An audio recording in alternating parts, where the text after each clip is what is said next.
What if I told you that everything you've been taught about creating wealth has been backwards? Right now, as you're watching this, your mind is processing thousands of thoughts, filtering information, and making countless.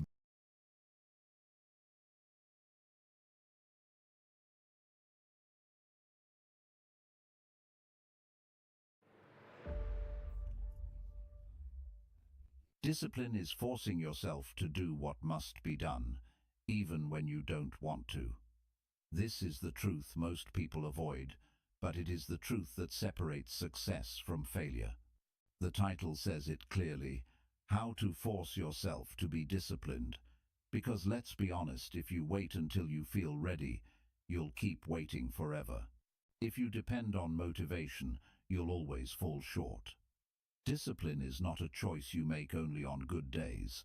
It's the decision you make every single day, especially when it feels hardest. Think about it. How many opportunities have you lost because you delayed? How many times has comfort stolen progress from you? This message is not about theory, it's about reality. It's about learning to take control of yourself in the moments when excuses scream the loudest. If you can force yourself into discipline, you can change every area of your life. And that's exactly what you're about to learn. Chapter 1. Face your laziness directly and refuse to negotiate. Discipline is not something you stumble upon. It is not something that arrives at your door one morning with a smile. Discipline is something you must face, something you must confront, and most importantly, something you must force into your life when everything inside of you would rather avoid it. When you feel that pull of laziness, when your body says stay in bed, when your mind whispers that you deserve a break, that is the moment you must stand up and refuse to negotiate. Because if you negotiate with laziness even once, it will win the argument every single time. Laziness never runs out of excuses. Laziness will always have another reason ready. But if you refuse to negotiate, if you take your stand, you begin to build the kind of strength that changes your life. Laziness has a way of disguising itself. It does not always arrive as doing nothing. Sometimes it shows up as scrolling endlessly through your phone. Sometimes it comes as eating food you don't need. Sometimes it looks like busy work that keeps you from doing what really matters. That is how it wins. It fools you into believing you are doing enough, when in reality you are avoiding what is difficult. And the truth about life is this: progress is always found in what is difficult. The things that push you, the things that make you sweat, the things that demand your focus, those are the things that shape you into a person of discipline. If you want to become disciplined, you have to learn to see laziness for what it truly is: the enemy of your future. When you wake up in the morning and you feel the weight of the bed holding you down, that is the moment discipline is calling your name. You either answer it or you turn your back on it. But here is the reality. Every time you turn your back on discipline, you strengthen your laziness. Every time you choose comfort over action, you train your mind to obey laziness. And then, when it matters most, when your life demands focus, you will already be conditioned to quit. That is why it is so dangerous to negotiate with laziness. Even the smallest excuses begin to shape your character.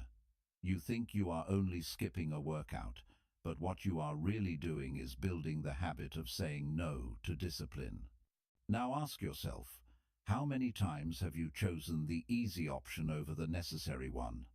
How many times have you said, "I will do it tomorrow," only to realize that tomorrow looked exactly like today?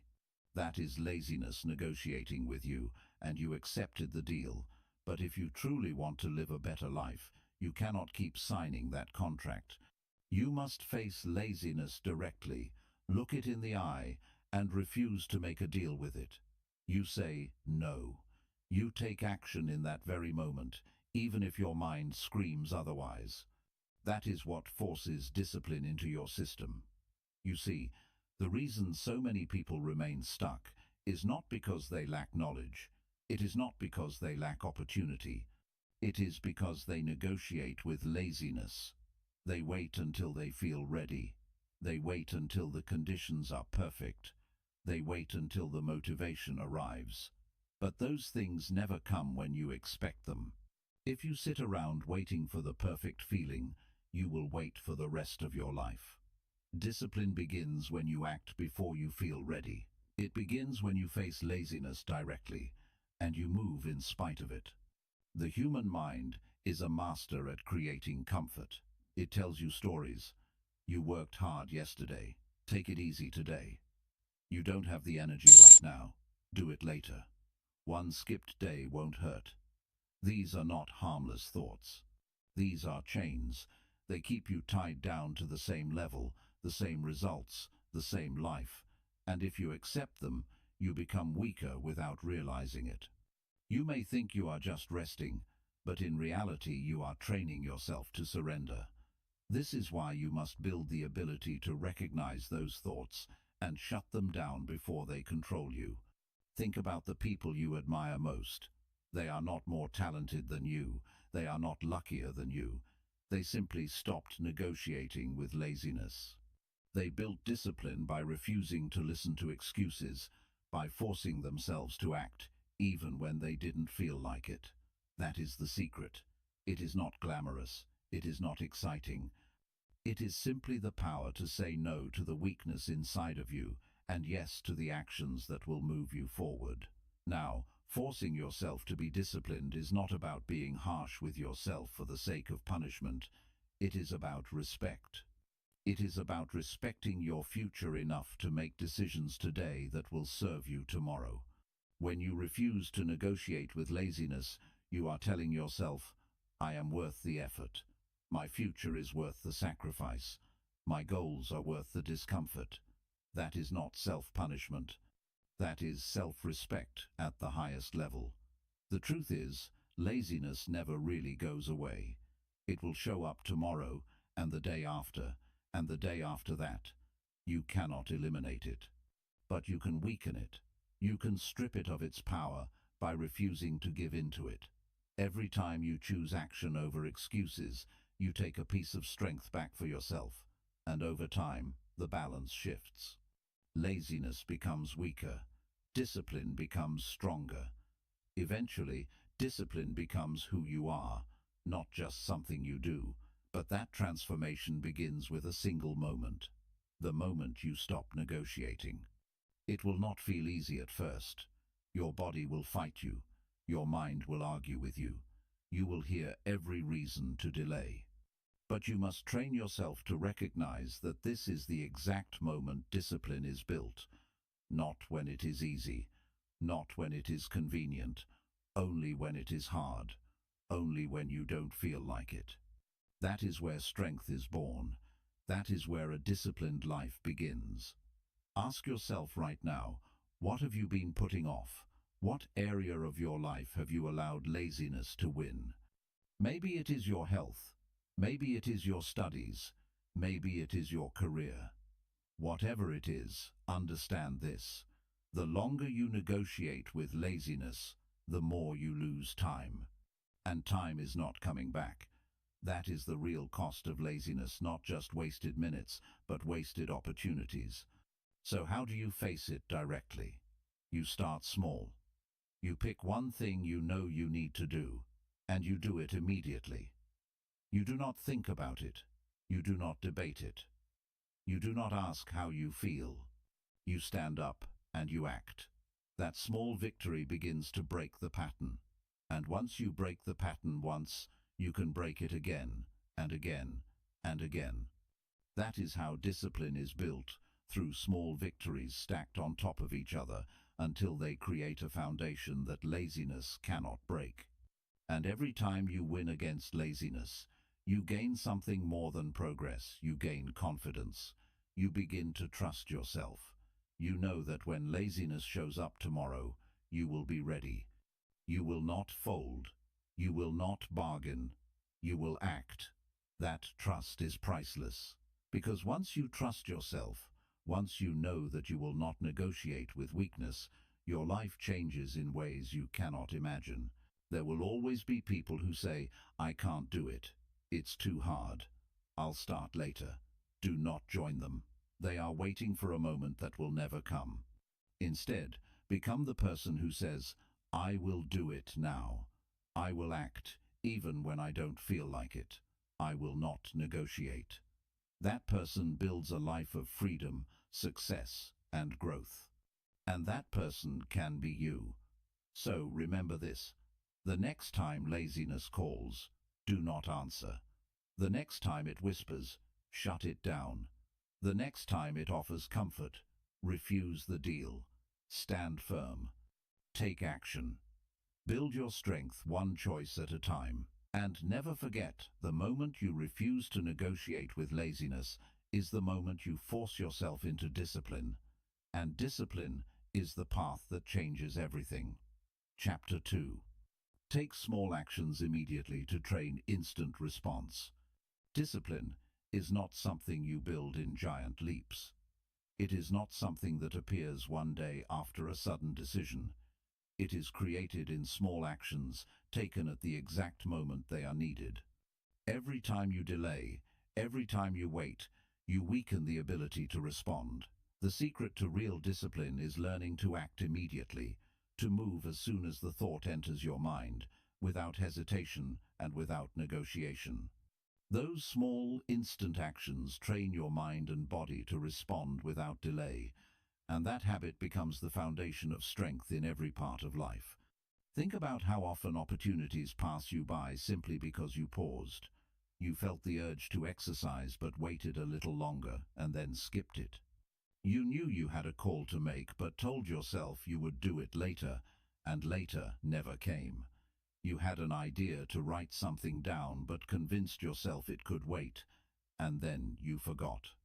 These small moments do not feel destructive at the time, but they slowly condition you to ignore your own direction.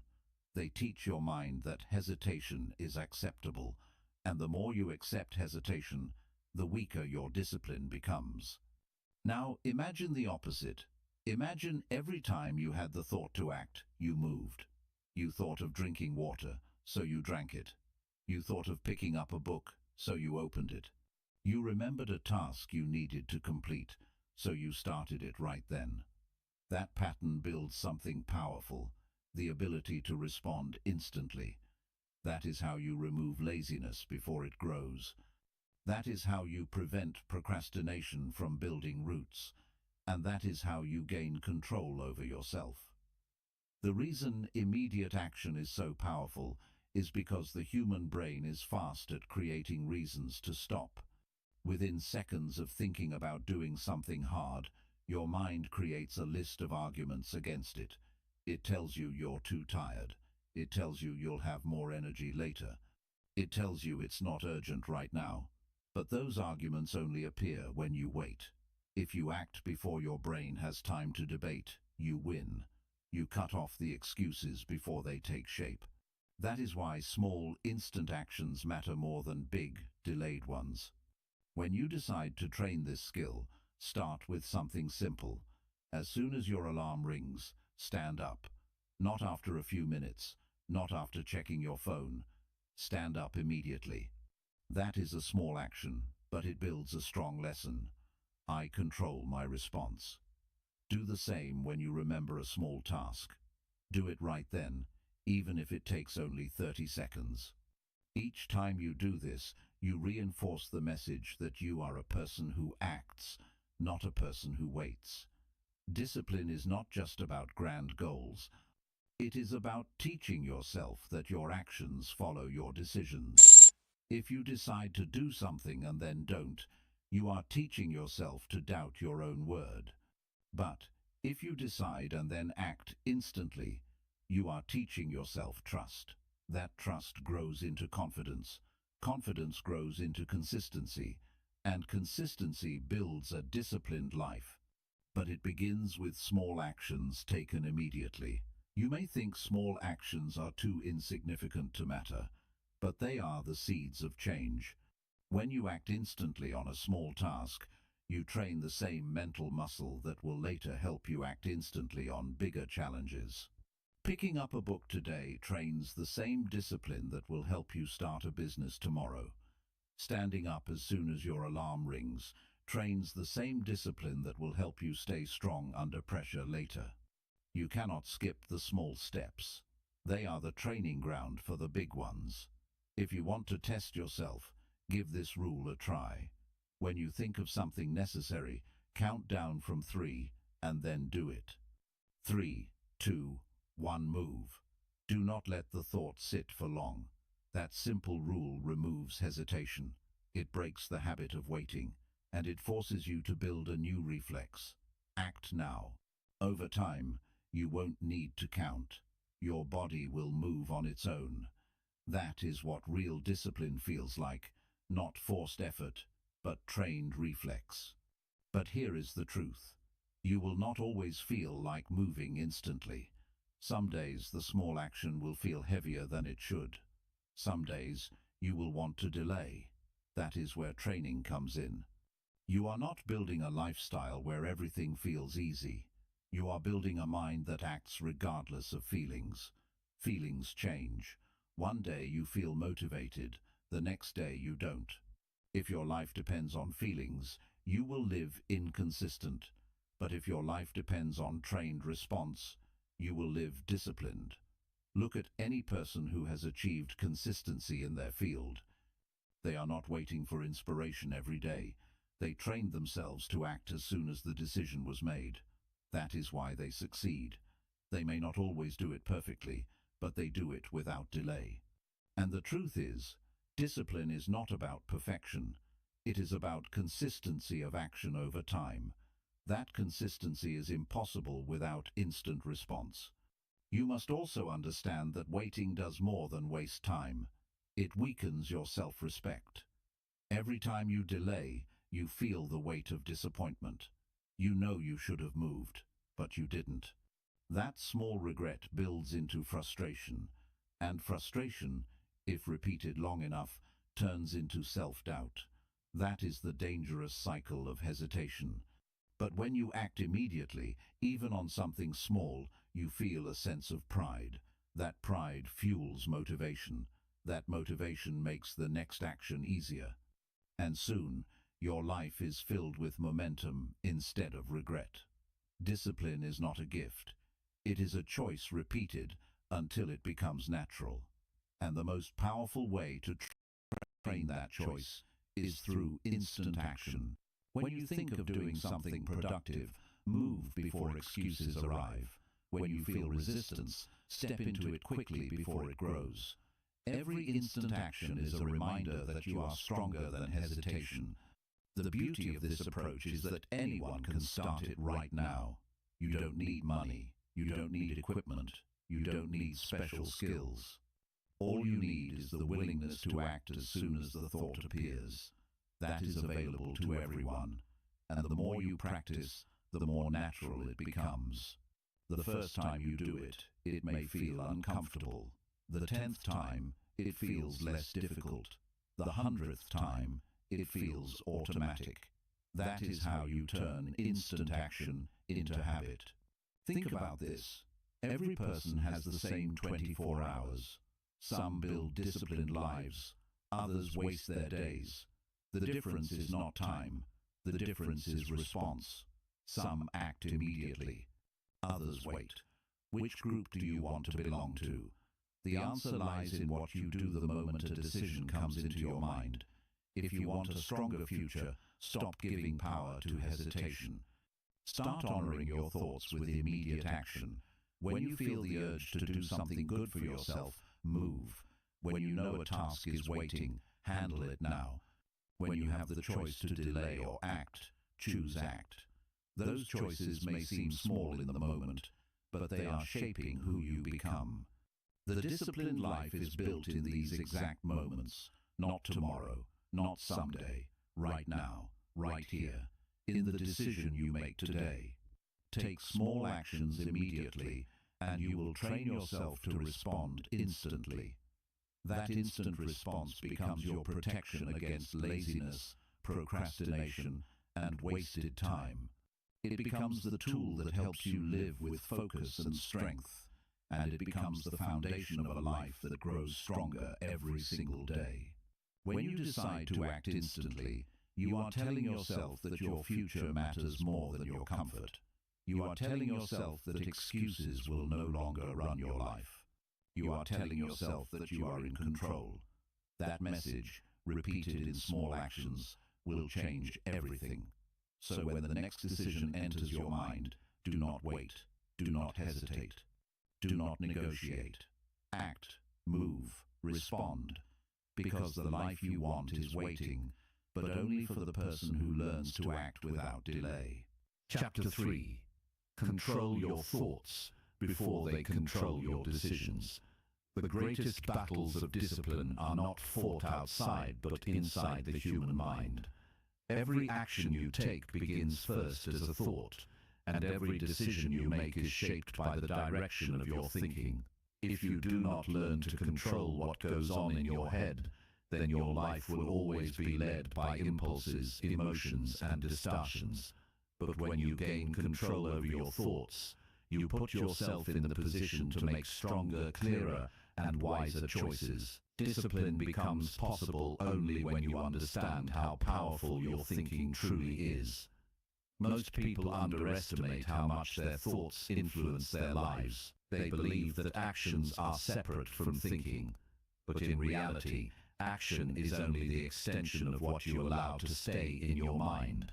Think about it. The person who repeatedly tells themselves they will never improve eventually stops trying. The person who constantly thinks they will fail does not even begin.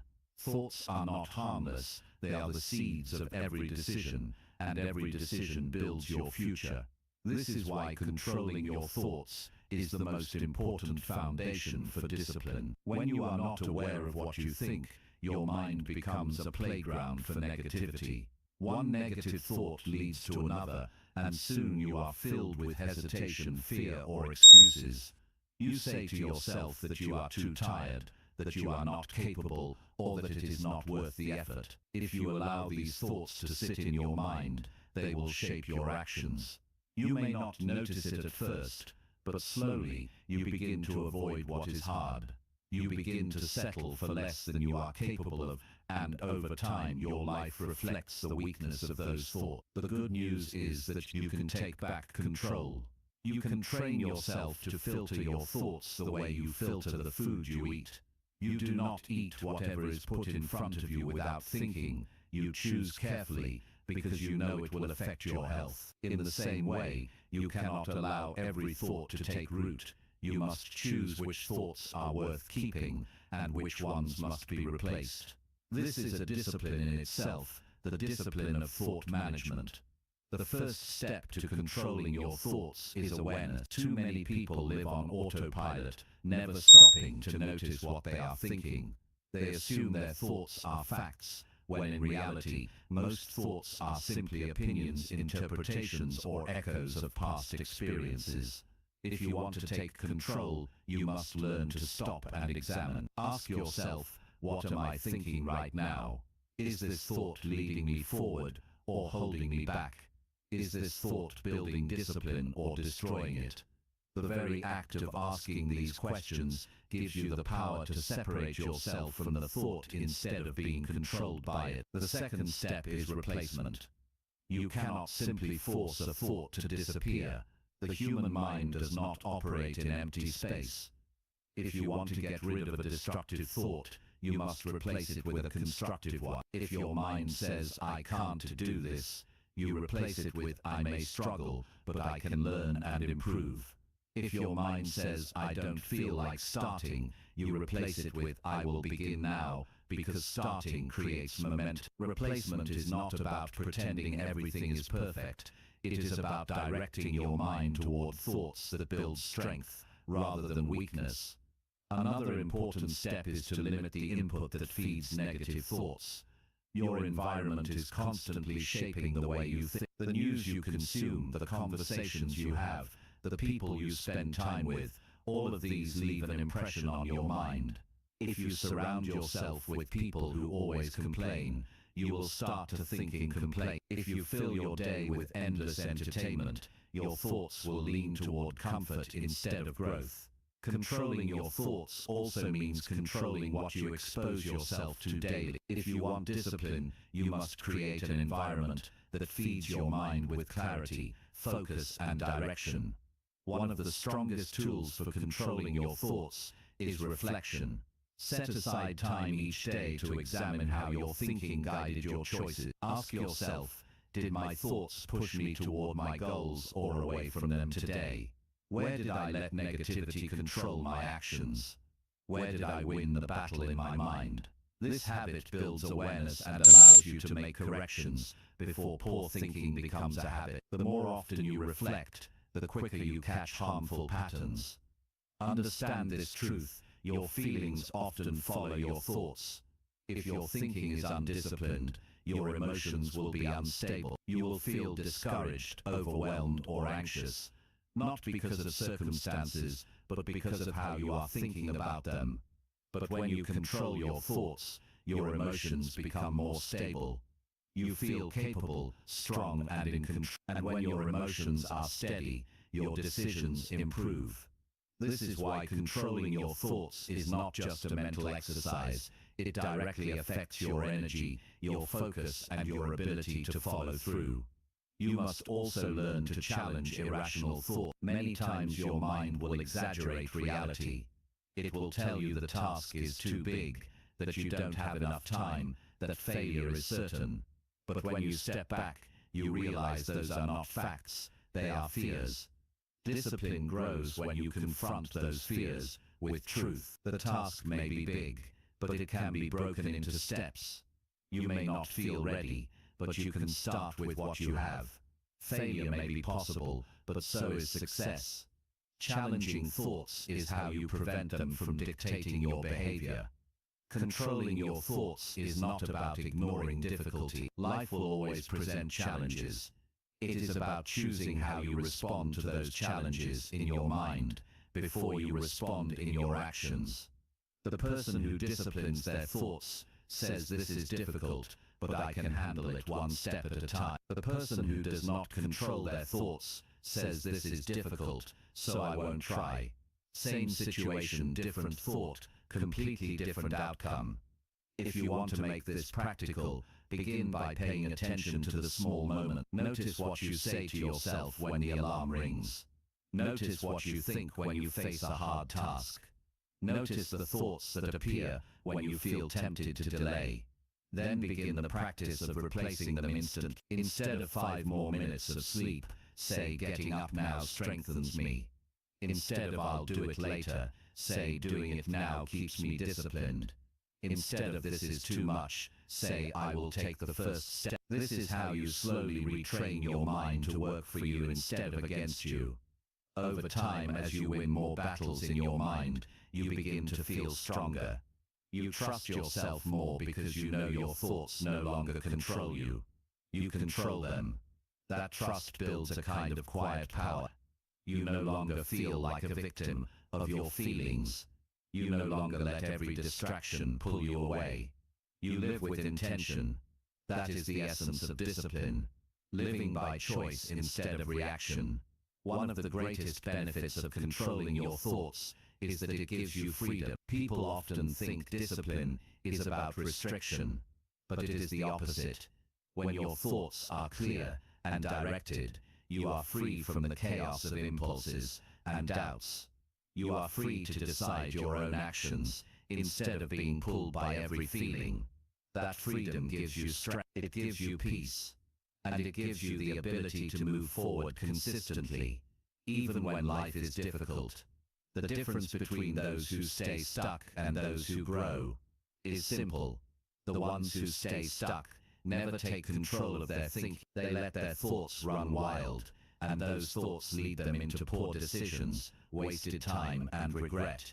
The ones who grow learn to master the inner dialogue. They choose thoughts that serve them. They replace weakness with strength. And because of that, their actions follow a higher path. From this moment forward, make it your mission to notice your thinking. Treat every thought as a visitor knocking on the door of your mind. Some visitors you welcome in because they bring value. Others you send away because they bring harm. The power to decide who stays and who leaves is yours. When you exercise that power daily, discipline becomes not just an action, but a way of life. Do not wait until your thoughts drag you into poor decisions. Take control at the first moment. Direct your mind before it directs you. Replace weakness with strength, doubt with determination, hesitation with action. This is how you take ownership of your life. And this is how you build the discipline that will carry you to every goal you set for yourself. Chapter 4. Force repetition until your brain accepts new behavior. Human behavior is built on patterns. Whatever you do repeatedly becomes easier to do again. The brain is designed to adapt, and it does not care whether what you repeat is useful or destructive. If you repeat procrastination, it becomes natural. If you repeat excuses, they become automatic. If you repeat strength, that becomes automatic too. The way you rewire your brain for discipline is through deliberate repetition, forcing yourself to do the behavior again and again until it feels normal. At first, it feels uncomfortable, even unnatural, but repetition changes what your brain accepts as familiar. Think about the first time you tried to do something difficult. It felt heavy, awkward, or exhausting. Maybe it was exercising, waking up earlier than usual, or speaking in front of others. The first time is always the hardest. But notice what happens after you repeat it. The difficulty begins to fade. The task feels less foreign, and eventually it becomes a regular part of your life. That shift did not happen because the task changed. It happened because your brain adjusted to the repetition. What was once unusual became routine. The problem for most people is that they quit before that adjustment takes place. They start a new behavior, but when it feels uncomfortable, they tell themselves it is not for them. They expect discipline to feel natural immediately. But nothing feels natural in the beginning. Walking once felt impossible. Reading once felt overwhelming. Driving once felt terrifying. You overcame those things only because you forced repetition until your brain accepted them. The same principle applies to every habit you want to build. Discipline grows when you push past the stage of discomfort and keep repeating. That is the test. The brain is stubborn. It prefers the old patterns. It wants to keep you in what feels safe. When you introduce a new behavior, it resists. That resistance is not a signal to quit. It is a signal that your brain is adjusting. If you keep repeating, you break the resistance. But if you stop, you train your brain to resist even more the next time. This is why forcing repetition is not optional. It is necessary. The key to making repetition work is consistency, not intensity. Doing one massive effort and then stopping does not rewire anything. Doing something small every day does. If you want to build the habit of reading, reading 2 pages every single day is more powerful than reading 100 pages once a month. If you want to exercise, moving your body daily is more effective than training hard once and then resting for weeks. The brain learns through rhythm, through the daily act of repeating, not through random bursts of effort. You must also remove the expectation of instant change. Too many people want quick results. They want their brain to accept new behavior after 1 or 2 tries. When that does not happen, they quit. But your brain does not change on demand. It changes with repetition. That means you must force yourself through the stage where it feels unnatural, through the stage where it feels uncomfortable, until you break through to the stage where it feels automatic. If you can survive the middle stage, you will succeed. This is where discipline becomes real, doing the action even when you do not see results yet. Imagine planting a seed and digging it up every day to check if it is growing. It will never take root. Behavior works the same way. If you stop repeating too soon, the habit never has time to form. But if you give it enough consistent repetition, the roots grow deep, and soon the behavior belongs to you. You do not have to think about it anymore. It becomes part of your identity. Repetition also has another powerful effect. It builds evidence for your mind. Every time you repeat a disciplined action, you are showing yourself proof that you can do it. One push-up proves you are capable of moving. One day of writing proves you are capable of producing. One day of controlling your schedule proves you can direct your time. Each repetition is evidence that weakens doubt and strengthens belief. Eventually, the belief becomes so strong that the behavior is no longer forced. It is who you are. There will be moments when you feel tired of repeating. That is natural, but those are the exact moments where change is happening the most. Repetition carves grooves into your brain, and every time you continue despite boredom or fatigue, you make those grooves deeper. The deeper the groove, the easier it becomes to repeat again. Quitting at that stage erases your progress, but persisting solidifies it. That is why persistence is more important than motivation. Motivation comes and goes. Persistence comes from repetition, and repetition creates discipline. One practical way to make repetition work is to attach it to something you already do. If you want to build the habit of gratitude, write down 3 things you are thankful for right after brushing your teeth. If you want to build the habit of exercising, do a few push-ups after you pour your morning glass of water. Linking a new behavior to an existing one creates a natural trigger for repetition. The more you link, the easier it becomes to repeat without forgetting. You must also celebrate the completion of repetition, not just the outcome. Many people only reward themselves after big results. But the truth is, repeating the action itself is the real victory. Each repetition is a win. When you acknowledge that, you reinforce the behavior, and your brain becomes more willing to repeat it again. This is how you make repetition sustainable. Another challenge with repetition is monotony. Doing the same thing every day can feel boring. But boredom is part of training. Your brain craves novelty. But novelty does not build discipline. Repetition does. You must be willing to endure the plain days, the days where it feels uneventful, because those days are the ones that change you. When you learn to stay consistent without needing excitement, you prove to yourself that you are serious. That seriousness is what separates those who succeed from those who quit. Think about how repetition has shaped your current life. The way you walk, the way you speak, the way you react to stress, all of it came from repetition. You did it enough times until it became automatic. If repetition shaped your old habits, it can shape new ones too. The question is not whether repetition works. It always works. The question is whether you are willing to force it long enough for your brain to accept it. The most powerful part of repetition is when it moves from being something you do to something you are. At first you say, I am trying to be disciplined. After enough repetition, you say, I am disciplined. That shift is not in words, it is in identity. You no longer have to remind yourself every day. You simply live it. But the only way to reach that stage is through forced, consistent repetition. If you want to test yourself, choose one small behavior and commit to repeating it daily for the next 30 days. Do not miss a single day. It could be writing 1 paragraph, drinking more water, or turning off your phone before bed. Force yourself through the discomfort, through the boredom, through the resistance.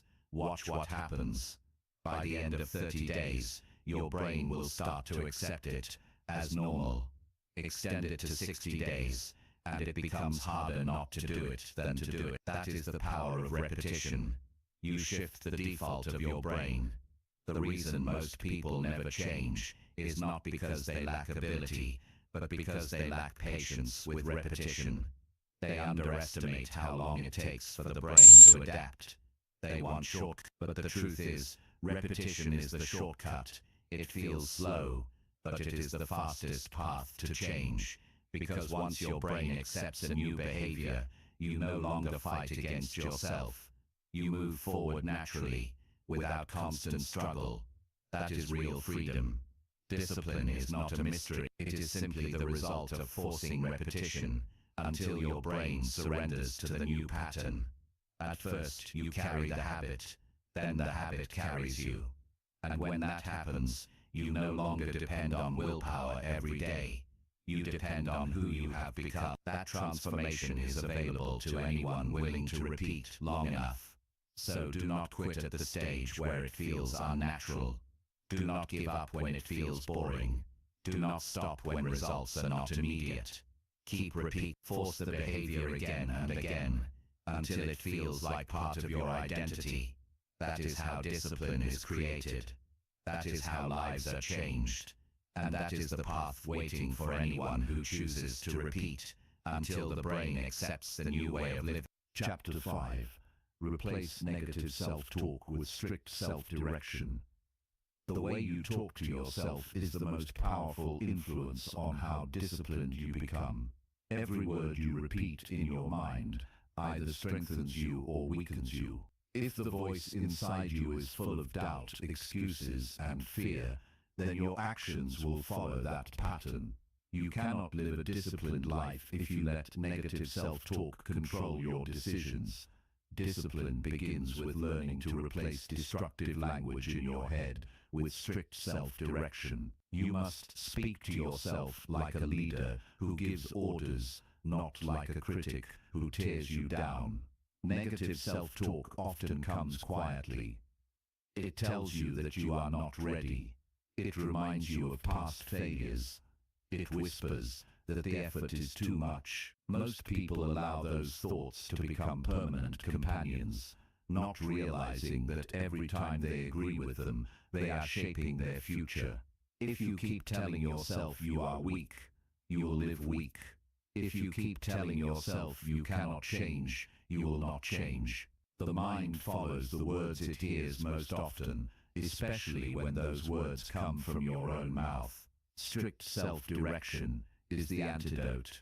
It is the decision to take full control of your inner dialogue.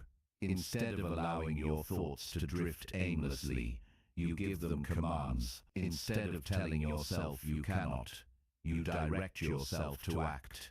Instead of entertaining doubt, you state with clarity what must be done. Strict self-direction is not about pretending everything is easy. It is about refusing to allow weakness in your language. Your words must reflect the standards you want to live by. The reason strict self-direction works is because the human brain responds to clarity. Vague thoughts create hesitation. Clear commands create action. If you tell yourself, maybe I should do this, your body hesitates. If you tell yourself, I must do this now, your body follows. The tone you use with yourself matters. Speak in a commanding voice, not a questioning one. Discipline thrives on direction, and you are the one responsible for giving that direction. When you notice negative self-talk, the first step is recognition. Too many